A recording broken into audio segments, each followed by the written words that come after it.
So I'm doing some basic maintenance here. This LED light looks like this right here. There's a little screw. It's just like a tiny little screw. It's like a two-piece light design, and that little screw just broke randomly. So I'm switching it to this. This has the cast in piece there. So if you're looking at these lights, make sure you get one like this that's not this two-piece design. Just gonna switch this stuff over and we'll be good to go. So you can see in there that broken off little bolt. I mean, it's like 2mm bolt, just totally ridiculous.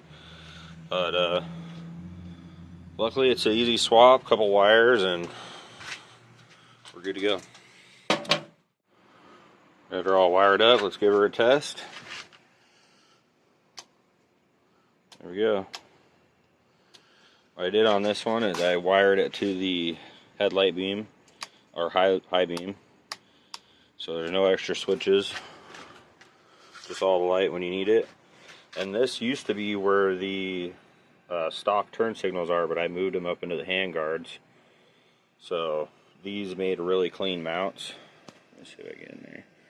See, it's even got a little wire holder for it. So really clean look if you got a DRZ.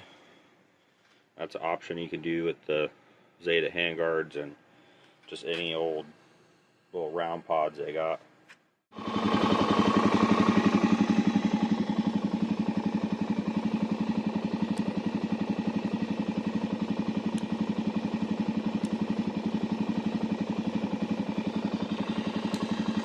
All the light